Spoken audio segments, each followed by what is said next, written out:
بسم الله الرحمن الرحیم. زه ستاسو کوربه ساجد محمود خان پروګرام د نن سوال سره ستاسو په خدمت کې حاضر یم.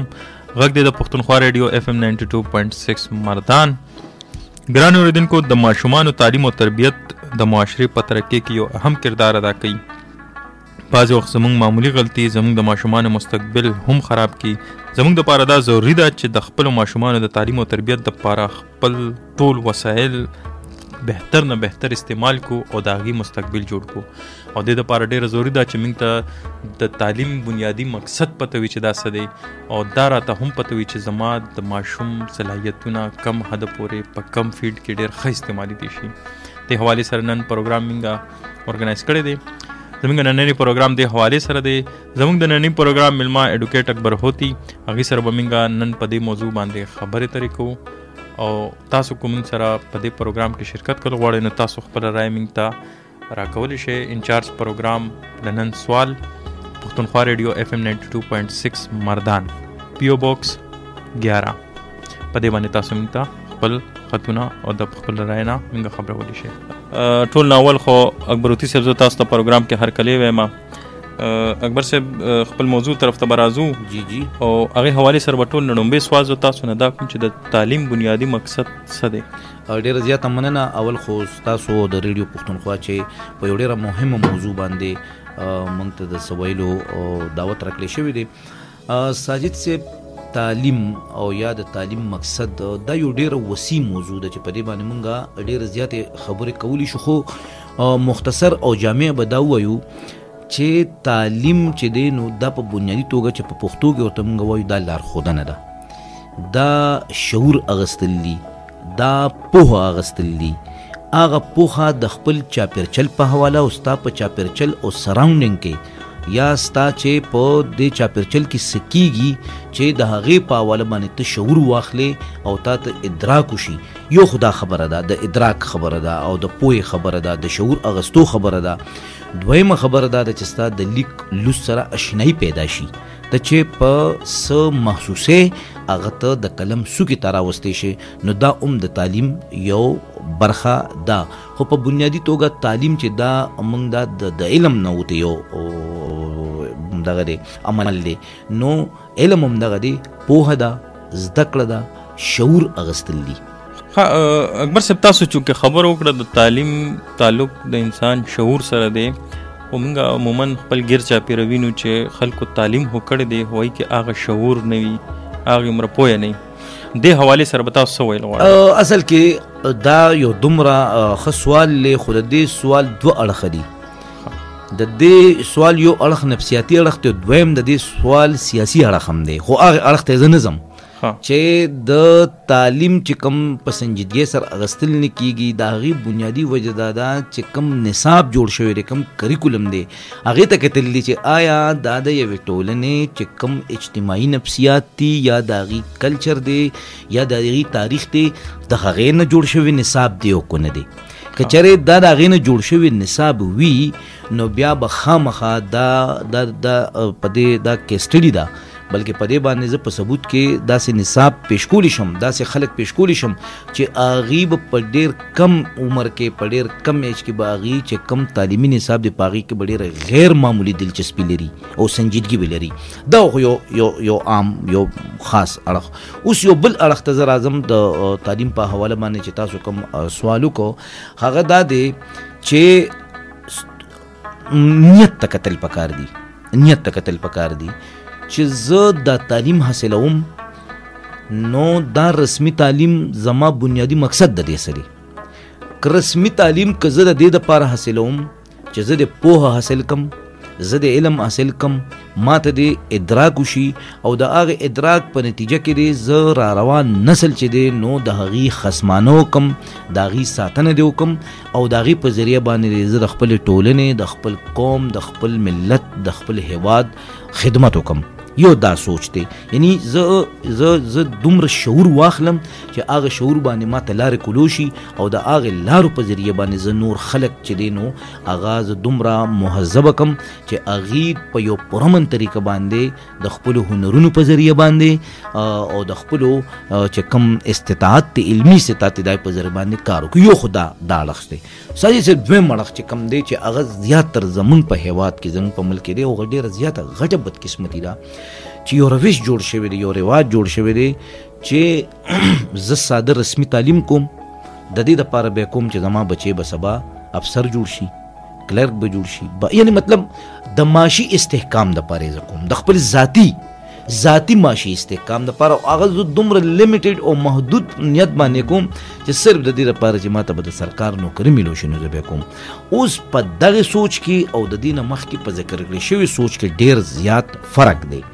خو دا غواړي دا څه غواړي، دا اجتماعي تهذیب غواړي، دا اجتماعي د شعور بیداری غواړي چې موږ تعلیم د دې لپاره وکړو که یو سړی تعلیم په صحیح معنو کې رسمي تعلیم وکړي او هغې په دې نیت او په دې بنیاد وکړي چې یاره زه به د خپل تعلیم په ذریعه باندې په ټولنه کې یو انقلاب او یو بدلون راولم،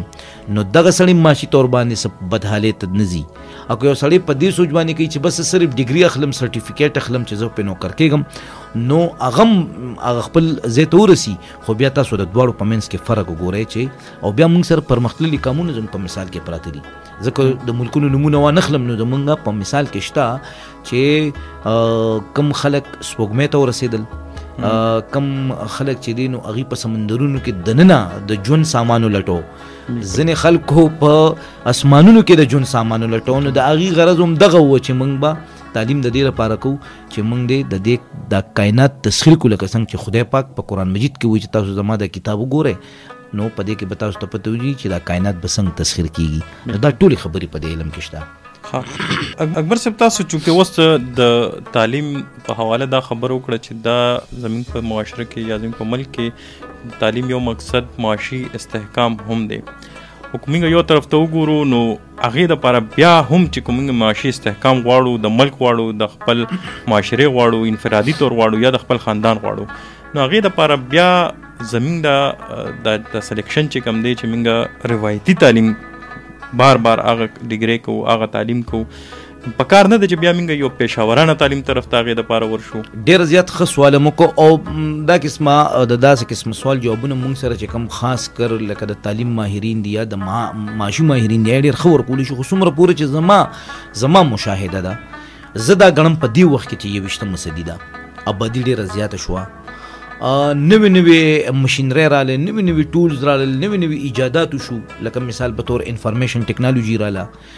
د انفارمیشن ټیکنالوژي سره کوم ایون زراعت ته ګورو، کرکرې ته ګورو، د هغې یعنی پخوا په یو اوس په جدید ټیکنالوژي باندې هغه کېږي. بالکل دې سره داسې نور ډېر علوم رالل چې د هغې نیغ په نیغه تعلق د پیشاورانه تعلیم سره دی. زه دا ګڼم چې د پیشاورانه تعلیم او د روایتي تعلیم نه مخکې به ته د خپل بچي د خپل ماشوم نفسیات هم لټې، هغه نفسیات به لټې، نو کو هغه نفسیات او د هغه رجحان کم طرف ته ځي نو پکار دا دی چې هغه ریسپیکټ شي. خو بیا هم درته د روایتي تعلیم او د پیشاورانه تعلیم خبره کوم. روایتي تعلیم دا دی چې زه بی وکم، ماسټر وکم او زه بیا د سرکاري نوکرۍ دپاره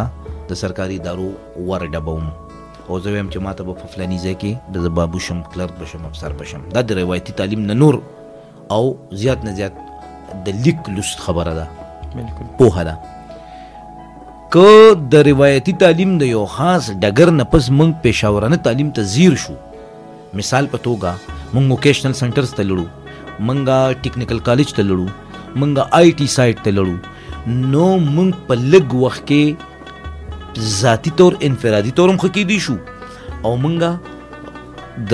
کام هم پخه راتلی شو. زه په مثال کې یو وړ غونته واقعه بیانوم چې ما د یو اخبار یو کالم لوستو، یو ډېر مشهور کالم نګار دی، هغه دا خبره کوله، دا ما د ریډیو پښتونخوا په یو بل پروګرام کې دا خبره کړو، نن هم زه ورېږړم. دا خبره کوله چې مالې یو سټوډنټ راغی او راته وی چې ما اف اس سی وکړه او ما دومره سکور وکړو او زه تاله راغلی یم، زه ستا کالمونه هم ګورم او زه ستا تجزیې هم ګورم، ستا نه ډېر متاثر یم، نو ته ماته یو لار وښیې چې زه اوس د دې نه پس څه وکړم. زما فیوچر پلان څه پکار دی چې په هغې کې زه خود مختار یم. دا کالمنګار لیکي چې ما په ذهن کې تا تېره کړه چې وي دې ماشوم داسې خبرې مو کړه چې یاره بایي زما مالي حالت داسې و چې زه مور سپورټ کړم، پلار مې مړ دی، او بیا دام بار بار وي چې ما له مشوره راکړه. نو ما په ذهن کې دا ووې چې دا نورې خبرې خو ضمني دي او دې زما نه چېرته مالي مدد غواړي په ایډمیشن کې. یاره وي ما خپل پرس ته لاس که نو ما څه پیسې م روباسلې چې بچې تا چې کوم سبجیکټ په اف ایس سی کې ویلې بس دې کې په مخ کې لړ شو او دا داخله چې کوم اوس کې نو دا زما طرف نه شوه. یاره چې هغه پیسې ولیدې په کورسۍ کې تو راته شو एकदम پاسېد او ډېر زیات وي د هغه رنګ بدل شو. راته چې فلاني صاحب زه تا له خیر غوښتو له نوم راغلی، زما ستا نه په دې باندې مشوره غوښته چې ته بلا ملکونو ته تللی او ته په هر کالم کې د یو ملک کیسه کې زما رهنمایي به ستا مشاهده ډېره زما رهنمایي کو. زه داسې یو تعلیم حاصلول غواړم چې زه د سرکار د نوکرۍ پامتداره نه یم، زه ځان سره خلک په روزګار کړم. یاره بس وي ما هغه ماشوم په شا وټپو کېناستم ورسره ډېر زیات وي زما په سترګو کې اوښکې راغلې وي. ما ته خپل ځان ډېر زیات لکه ګلټي ما فیل کو چې را خو ما څه وکړو. بیا په دې باندې کالم مغه لیکلی دی. وي بیا ما هغه ماشوم ته وایي چې یاره بایي که ته دا وایې نو ته بیا پروفیشنل تعلیم ته لاړ شو، بیا په پروفیشنل کې داسې به وکړو داسې به وکړو. او نن هغه ماشوم نه چې هغه زلمی دی او هغه د یو فرم مالک دی او هغه سره په هغې فرم کې بلا ډېر ځوانان چې دي نو په روزګار دي. نو د روایتي تعلیم او د پروفیشنل تعلیم په منځ کې دا توپیر دی چې په پروفیشنل ایجوکیشن به تا دا موقع درکوي چې ته به بوس یو تا سره به خلکو کار کوي. روایتي تعلیم به تا دومره کي چې تا به زیات نه زیات د سرکار په یو کوټه وردن نه کي او په فایلونو کې به ډوبي. که زما خبره مشاهده د هغه دا ده. دې کې اکبر صاحب یو خبره اکثر دا خبره ډېر زیاته کېږي چې زموږ د ملک تقریبا نیمه آبادي چې ده دا په زنانو باندې مشتمله ده او هغوی ته داسې مواقع نه میلاویږي چې هغوی د پیشاورانه تعلیم ته وځي یا د روایتي تعلیم کې ورته هم بعضې وخت مشکلات دي. نو دې حوالې سره به تاسو څه ویل غواړئ چې د هغوی څه کردار کیدی شي یا موږ له څه پکار دي؟ بالکل زمونږ مېرمنې زمونږ زنانه د هر چا نه ډېرې زیاتې تکړه دي، خو وجوهات دا دي چې موږ اوس هم زمونږ ډېر که د کلچر ډېرې برخې ډېرې ښې دي خو زمونږ د کلچر ډېرې برخې ډېرې زیاتې چې دي نو زمونږ لپاره نقصاني دي چې په هغې کې زمونږ کم سوچ د کلچر جوړ شوی دی د ښځې په حواله باندې نو هغه موږ له ډېر غټ نقصان راکوي. او هغه دا دی چې موږ ډېره موده موږ ښځه مکمل په کور ډېره زیاته بنده وساتله. اوس زمونږ نه وخت او حالات تقاضا دا کوي چې دا زمونږ د آبادۍ نیمه برخه ده، 50% یا 49% یا 50% دا لګو یو بل سره. اوس موږ نیمه آبادي په کور کې نولې ده چې هغه یونیورسټۍ ته نه ځي، کالج ته نه ځي، پروفیشنل ایجوکیشن نه ډاکټر نه جوړېږي. نو د دې مطلب دا دی چې زموږ نیمه آبادي دا پارې زده ده، دا مفلوج ده. یعنی دا ویل کېږي چې ښځه او سړی د ګاډي 2 پایې دي. نو که یو پایه ډېره زیات هم ګریسم وي او ډېر ښه تیل دی ورکړي او ډېر ښه بیرنګ دی او بله پایه جامي نو آیا دا چې کم ښه بیرنګ دی نو دا پایه به ورسره روانې شي نه راځي. زمونږ د ملک چې د اقتصاد کم خراب اړخ دی نو په هغې کې یو وجه دا هم ده چې زمونږ نیم په نیمه آبادي چې ده نو دا مفلوج ده. اوس وخت تقاضا څه کوي؟ وخت تقاضا ساجد صاحب زمونږ نه دا کوي چې مونږ خپلې خویندې خپلې میندې هغه مونږ باقاعده هغې له دا موقع ورکو چې هغې روایتي تعلیم هم وکړي، د هغې ذهن ته کتل پکار دي، هغې پروفیشنل ایجوکیشن ته او بیا په پروفیشنل ایجوکیشن کې چې د ښځو دپاره کومې مواقع دي په خصوصي توګه چې زمونږ کلچر انډسټري څومره زمونږ ښځې ښه کولی شي، خاص کر چې په هغې کې کوم زمونږ د کړۍ سلایي کومه انډسټري ده په هغې کې چې تا یو ښځه تعلیم یافته کړه او تا هغې له یو بوتیک سنټر کولو کو نو به ځان سره نور جینکې په روزګار کې. نو دا زمونږ د هغې نه علاوه هیلث سایډ ته چې دی نو لکه زما خور او مور د هغه بیماره نو زما کوشش دی زه په ښځه تعلیم نه کوم خو بل طرف ته مې دا کوشش ضرور دی چې زه ښځې ډاکټرۍ له بوځم. نو وای نه چې زه دا سوچ کوم چې زه د ښځې ډاکټر له بوځم چې زه د خپلې لور خور ډاکټرۍ طرف ته مایله کم که نه پغې یا ایجوکیشن سایډ ته ډېر زیات. خو بله ډېره اهمه خبره زه کوم ساجد صاحب هغه دا ده چې په جوډیشري کې ډېر زیات ضرورت دی د فیمیل ججز. دې کې هم ډېرې زیاتې مواقع دي چې زمونږ په پاکستان کې په خصوصي توګه چې په جوډیشري کې د ښځو ډېر انتهایي ضرورت دی. په دې کې چې کوم فیملی میټرز راځي په هغې کې زیات تر ښځه چې دی نو هغې هغه په اسانه باندې سول کولی شي. نو دې سره سره چې کوم زمونږ ماشومان دي یا را روان قوم دی د هغې په تربیت دپاره هم دا ډېره ضروري ده، ډېره زیاته ضروري ده. زه درته خبره کوم چې کومه تعلیم یافته مور ده نو هغه د بچي چې کوم په کوم انداز تربیت کوي، کومه چې بې تعلیمه ده نو هغه ځکه اوس مونږ په داسې ځای کې یو چې مونږ سره هغه ښځې هم نه دي پاتې چې هغې که رسمي تعلیم نه کړی نو د هغې کورنۍ او غیر رسمي تعلیمونو هغې به هم ډېر ښه. مونږ په یو داسې ډګر ولاړ یو چې زمونږ اوسنۍ کومې ښځې دي نو هغې هغه چې کوم هغه غیر رسمي تعلیم به په کورونو کې کوم تربیت کېدی هغه هم اوس نه دي، هغه مواقع نشته. نو د یو ښه ماشوم د یو ښه تربیت دپاره د یوې تعلیم یافته مور غېږه چې نو دا په صحیح معنو کې پوهنتون او مدرسه ده. اکبر صاحب زه به خپل بل سوال طرف ته وړاندې کېږم. هغه سوال چونکې دی کې همغه مخکې هم په دې باندې لږ غونډه کې ډسکشن وکړو. هغه سوال دا دی چې د تعلیم د روزګار سره څه تعلق دی؟ تعلیم چې موږ اکثر خپل معاشره کې نو چې لکه هلته موږ دا هم نشو ویلی چې یو کس په تعلیم کوي خو هغه به دا روزګار یا معاشي استحکام دا خبره به د ذهن کې نه ساتي، دا خو ناممکنه ونته ده. بالکل تعلیم د روزګار سره د نکو د ورې تعلق دی. یو خو هغه ساده خبره ده ساجد صاحب چې یو سړی دی هغه روزګار کوي او هغه تعلیم نه کړي نو هغه ته خپل روزګار چلولو کې ډېر زیات مشکلات مخې ته راځي. لیک لوس نه حساب کتاب ایشوزي دا ځان نه جدا یو ډېر ساده اړخ ده خو ټوله دنیا په دې پوهې ده، تاسو هم په پوهې مونږ هم په پوهې. داسې دومره پیچیده خبره نه ده چې یو سړي تعلیم نه کړي او هغه د یو روزګار سره منسلک دی، د یو هنر سره منسلک دی نو هغه ته به ډېر زیات مشکلات مخې ته راځي. یوه خو دا ده. دویمه دا ده تعلیم د روزګار دپاره، دا یو سوال ډېر اهم دی. تعلیم د روزګار دپاره اوس څنګه دغه سوال مونږ کور که په هغه یو سوال کې چې یاره که زه په دې نیت باندې زه هغه روایتي تعلیم کوم په دې 21مه صدۍ کې. یو وخت داسې و چې پاکستان نوې جوړو، پاکستان چې کومې ادارې اسټیبلش کېدې نو په هغې کې ضرورت چې خلک دی راشي، د کلرک په پوسټ هم دی راشي، د میټر ریډر په پوسټ هم دی راشي، په ګیس ډپارټمنټ کې هم دی راشي، هر ډپارټمنټ غوښتل چې خلک دی راشي. اوس د دې ملک د چلولو او د دې ملک په اقتصادي توګه د ښه کولو تقاضي نورې دي او هغه دا دي ساجد صاحب چې موږ تعلیم کو غواړو چې دا دې زموږ روزګار ښه کړي نو چې موږ تعلیم د دې دپاره ونه کړو چې زه پرې نوکري کوم، موږ تعلیم د دې دپاره وکړو چې دا د مال دومره سکل راکړي، دا د مال دومره هنر راکړي، دا د مال دومره پوهه راکړي چې زه په آزاد حیثیت سره د ملک په اقتصادي ترقی کې خپل کردار ادا کم، د یو فرم جوړولو په شکل کې، د یو ښه وکیل جوړېدو په شکل کې،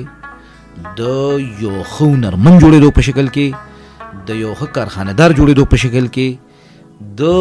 یو ښه ډرافټسمین جوړېدلو په شکل کې، د یو ښه پروډکشن منیجر جوړېدو په شکل کې. مطلب دا دی چې په آزاد حیثیت باندې زه داسې هنرونه زده کم چې هغه د ملک په اقتصادي کار کې خپل کردار ادا کی. نو داسې ده او تاسو کو وینئ زه ما یو مشاهده شته او هغه دا ده چې زمونږ اکثر داسې ټایپ هنرمندان چې دي نو هغه په بهر وطنونو کې ډېر په اسانه باندې ایډجسټ شوي دي او ځي او کار کوي. اکبر صاحب تاسو موږ چې اوس دا خبره د ماشومانو دغه د مستقبل حوالې سره کوو هغې کې بیا دا روایتي تعلیم او پیشورانه تعلیم خبره کوو نو ټول نه اول خو دا زموږ بدقسمتي هم ده چې زموږ په معاشره کې مور پلار غواړي چې زما زوی دی یا ډاکټر جوړ شي یا انجینیر جوړ شي او یا چې دی هغه مطلب یو افسر دی جوړ شي. لکه ما ته اوس هم یاد شي چې زما یو رشته دار وه نو هغې رشته دار دا خواهش و چې زما دا زوی دی ډاکټر جوړ شي او هغه به په 10م کې آرټس کې داخله کړې وه نو ما ورته دا خو ترور داسې نشي کېدی دا خو آرټس وی نغې ماتې ولې دا پلار یې چې ډاکټر دی ما ورته خو د نوم ډاکټر دی که نه خو مطلب چېرته ډاکټر سره به ټایم تېر کړي ډارګه نو ماتې بس ډاکټر پکار دی نو مطلب دا دی چې زموږ په معاشره کې دا یو سوچ د دې حوالې سره تاسو د والدینو ته څه ویل غواړئ چې څه داسې دا سوچ کې څه داسې تبدیلي راولي چې د دې ماشومانو د مستقبل سره د لبې نه کوي. بالکل ساجد صاحب دا ډېر ښکلې خبره مو کړه. دا د 20مې صدي چې کومه وه 20مه صدي په دې کې د ډاکټر او د انجینیر دا رجحان ډېر زیات و چې کوم ماشوم به ته بچی ته به ګوره ډاکټر جوړېږي یا ته به انجینیر جوړېږي. دا دوه تعلیمي شعبې داسې وې پروفیشنل شعبې داسې وې چې دا ډېر زیات په پیک باندې وې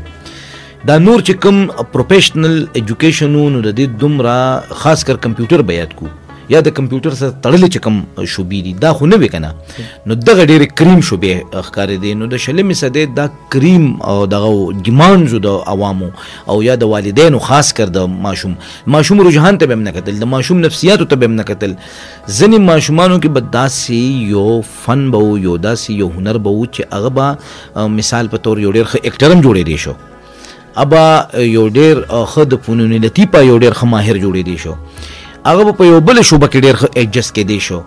خو چونکې د مور پلار به یو خاص پرشر او هغه به هغه طرف ته کو نو هغې کې به نه هغه د دین شو نه به د سادین شو موږ به اکثر دا خبره کوله او ته به وایي چې ته به هغه نه ادھر کې رہے نو ادھر کې رہے نوې سال نوې ودایي میله او نوې سال سنم هغه کیسه به وشوه چې ما باندې خو به پرشر و چې ما ته خو یار پلار وایي چې ته میډیکل وې ته به انجینیرینګ وې خو زما شوبه چې دی نو هغه لیټریچر دی نو زه به په دې لیټریچر زما خپل سوچ به لیټریچر ته ما باندې به پرشر د میډیکل او د انجینیرینګ په دې حال کې به زه ذهني طور باندې به ګډوډ شم او ما به بیا یوم ونه کړی شو او اکثر چېرته به بیا یا به په کارخانه کې به مې کار کو یا به مې په بل څه کې کار کو په دې حواله باندې اوس 21مه صدي ده اوس هغه دور نه دی خاص کر دا والدینو ته وایم که زموږ ګران اورېدونکي زما هغه ګوري ساجد صاحب دا زه خاص کر والدینو ته وایم چې مهرباني وکړئ تاسو د خپلو ماشومانو تاسو د خپلو بچیانو یو نفسیاتي جایزه اخلئ بلې هغې مجموعي د هغه د شوق او ذوق اندازه لګوئ د هغه د کتاب سره د تعلق اندازه لګوئ د هغه د سماج سره د ناستې ولاړ سره هم د هغه اندازه تاسو لګولی شئ چې دی کم پلتلی شي آیا د دنه ښه سیاستدان جوړېدی شي آیا د دنه ښه وکیل جوړېدی شي آیا د دنه ښه انجینیر جوړېدی شي آیا د دنه ښه ډاکټر جوړېدی شي آیا د دنه ښه پروفیسر جوړېدی شي د لیټریچر پر ایون د ایکټینګ یا د سنگر جوړېدی شي چې کوم شوبې یا د نه ښه کرکټر او سپورټس طرف ته تللی شي نو که تاسو د ماشوم نفسیاتو ته ګورئ د هغه خواهش د هغه شوق او ذوق ته ګورئ چې هغه په دې کې نوم پیدا کولی شي نوم پکې پیدا کولی شي نه یوازې چې خپل ذاتي ژوند ښه کولی شي بلکې هغه ځان سره پوره سماج چې دی نو هغه په مخکې بوتلی شي نو دا به ډېره زیاته ښیي چې د والدینو له پکار دي چې دا اوس هغه شلمه صدي نه ده هغه د روایاتو باندې بنیاد دا اوس په پروفیشنل کې د رومانټیسزم دور دی دا په پیشورانه ژوند کې چې دی نو یو نوی بدلون راغلی دی او دې کې به ته د هغې ماشومانو صلاحیتونو ته ګورئ نو چې تر څو پورې تاسو د ماشومانو د صلاحیتونو په بنیاد د ماشومانو د مستقبل فیصلې نه کړي نو زموږ تعلیمي شرع چې کومه ده یا زموږ تعلیمي مضبوطیه چې ده نو هغه په مخ کې نشي تللی دا میسج خو تاسو والدینو ته ورکو خو زه به غواړم دا چې کم طلبه او طالبات دي جی هغې ته دې حوالې سره به تاسو څه ویل غواړئ چې کومه طریقه باندې هغې چې کوم طرف ته رجحان دی یا کوم طرف ته باندې چوایس دی چې دا ایریا کې موږ مخکې لړ شو دې کې سبق ووایو دې کې ماسټر ډیګري وکړو دې کې خپل فن او خپل دغه کې مخکې لړ همدغه خبره ده بالکل زما همدغه دی زموږ بچیانې دي که هغه زموږ بچي دي که زموږ بچیانې دي که هغه زموږ خویندې دي که زموږ وروڼه دي چې د هغې تعلق دا وخت د سکول او د مکتب سره دی هغې د خپل ځان د جانچ پړتال وکړي د خپل ځان د خپل ذهني سطح جانچ پړتال وکړي چې یاره زه په مستقبل کې زما دپاره د کومې لارې تعین پکار دی او په کومه لاره زه ډېر په اسانه تللی شم او زه د کمال تر حده رسېدی شم نو هغه دا فیصله وکړي او هغه په دې لړ کې د خپل مور پلار د خپل رونو خویندو د هغې اعتماد دی هم واخلي خو دا به ساجد صاحب دا یو ډېره ګرانه فیصله ده چې زه طلبو طالبات ته دا ویم چې یاره هغې دې څه وکړي زه هغې ته کم از کم دا ویلی شم چې هغې دې د خپل ذهني سطح هغې دې د خپل اپروچ هغې دې د خپل چې کوم صلاحیتونو د خپل شوق و ذوق د هغې د جانچ پړتال وکړي مثال که زه دا وایم چې یاره زه په ادبیاتو کې ډېر وړاندې تللی شم په هغې کې چې ځینو زما تخلیقات به داسې چې هغې کې به زه د دې دنیا د بدلولو یو کوشش کوم نو باید چې هغه صرف فوکس په ادبیاتو ورکړي که یو سړی وایي چې یاره زه په ساینس کې مخکې تللی شم او زه نوې کارونه په وړاندې کولی شم او زه پکې چې دی نو د خپل سماج کې یو نوم پیدا کولی شم باید چې هغه د فزیکس ووایي هغه د کیمستري ووایي هغه د بایولوژي وي، هغه د باټني وي، هغه د زراعتو پلا او وړاندې تلی شي، هغه د آی ټي سایډ باندې. په آی ټي سایډ چې نن سبا کوم سکوپ د ساجد سے په آی ټي سایډ باندې که یو سړی سرکاري نوکر دی او کنه دی هغه بیروزګاره نشي پاتې کېدی. دومره په آی ټي کې انفارمیشن ټیکنالوژي او د انفارمیشن ټیکنالوژي مستقبل هم ډیر زیات چې دی نو برایټ دی، ډیر زیات ځلیدونکي مستقبل دی د آی ټي چې کوم دی. یا مونږه چې کوم د ټیکنیکل سنټر جوړ شوي دي، د سرکار لاړه کم کالجونه جوړ شوي دي، په هغه کې چې دا کم مختلف هنرونه دي، کاغه د کارپنټري هنر دی، کاغه د نور داسې هنرونه دي، د الکتریشن هنر دی، د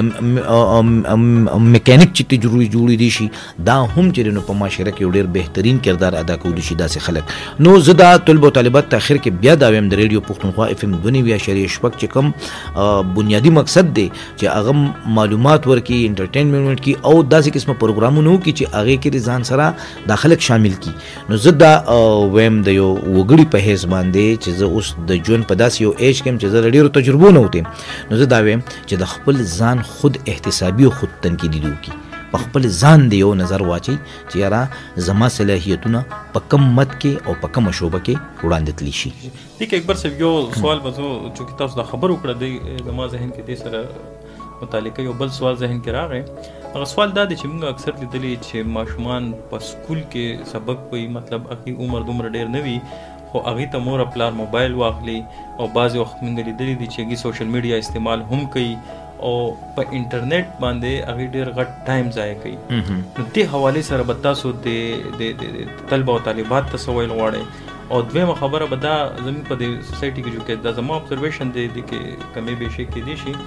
موږ اکثر یو ماشوم هغه په موبایل کې یو نمبر ډېر تیزی سره راړولی شي، یا چېرته یو ایپس دی هغې باندې هغه ایپ باندې هغه ښه پوهېږي، یا په انټرنیټ باندې یو څیز باندې هغه پوهېږي.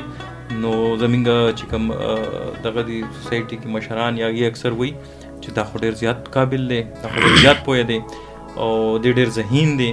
نو هغه پیمانه ډېره زما سمجھ کې هو نه راځي چې دا څه پیمانه. زه خو د دې خبرې سره بیخي متفق نه یم او ډېر په بخښنه باندې چې یو ماشوم ډېر په تیزۍ سره یوټیوب کولاولی شي، دی چې دی نو یو اپ کولاولی شي او د ده رسایي ډېره زیاته ټیکنالوژي طرف ته ډېرې تیزې او ډېرې قابلي نه. دا داسې ده چې یو زمانه وه شلمه صدي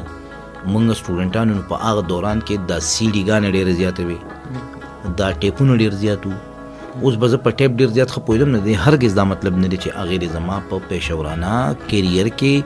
یا هغې د زما په تعلیمي کیریر کې کردار ادا کړي. نه، زه د دې دا څیزونه ضروري دي د اوس وخت چې کوم ټولز دي، که هغه موبایل فون دی، که هغه نور داسې څیزونه دي، لیپټاپ دی، کمپیوټر دی، خو یو سړی دی هرګز په دې خوشفهمۍ کې نه ځي که زما یو ماشوم په دې څیزونو کې پوه دی نو هغه دی په نورو مضامینو کې هم دی پوهېږي. نه، ګوره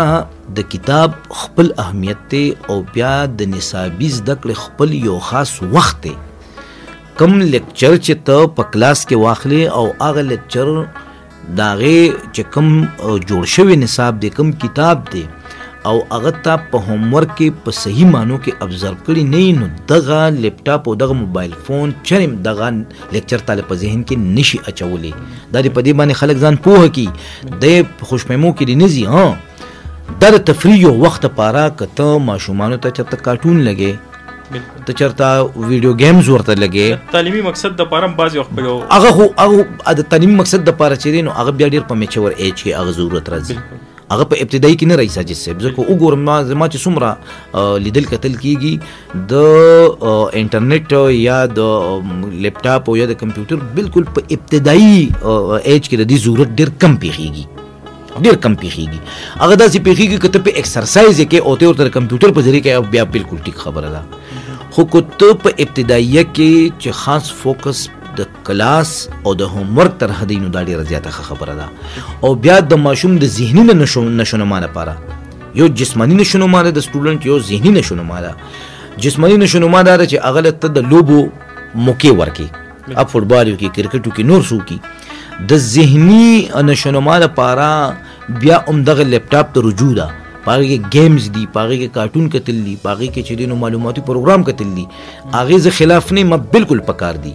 خو د هغې څه خاص لیمټ پکار دی، یو خاص ټایم ټیبل یې پکار دی. هغه موږ په خپل په کور کې ماشومانو ته د اتوار په شپه ما غونډه هغه چې نن ورته فري کړي، هغه زما لیپټاپ د هغې سره یو، هغه په هغې کارټون ګوري، هغې په مووي ګوري، هغې په معلوماتي څیزونه ګوري. بالکل زه د هغې په حق کې ایون دا ده چې زه په وایلډ لایف هم ورته ښیم، ریسلنګ هم ورته ښیم چې دې سره ریسلنګ د خط کتو زما یو خاص یو سوچ دی. هغه دی چې یو ماشوم چې دی نو هغه ریسلنګ ورته په دې نیت ښیم چې هغه دفاعي جسماني دفاعي دغه چې دی هنر زده کړي. نو دا هغه څیزونه دي، خو د دې دا په نصاب باندې اثر انداز کول زما په خیال دا به ټیک نه وي. ډېره مهرباني اکبر هوتي صاحب، تاسو راغلی زموږ پروګرام کې هم شرکت وکړو. د تعلیم په حواله باندې څه بنیادي سوالونه چې کوم زموږ په ذهن کې وو هغه هم ګرانو اورېدونکو ته ووایې. ډېره مننه ستاسو. ګرانو اورېدونکو، را روان پروګرام پورې اجازت راکړئ. الله پامان.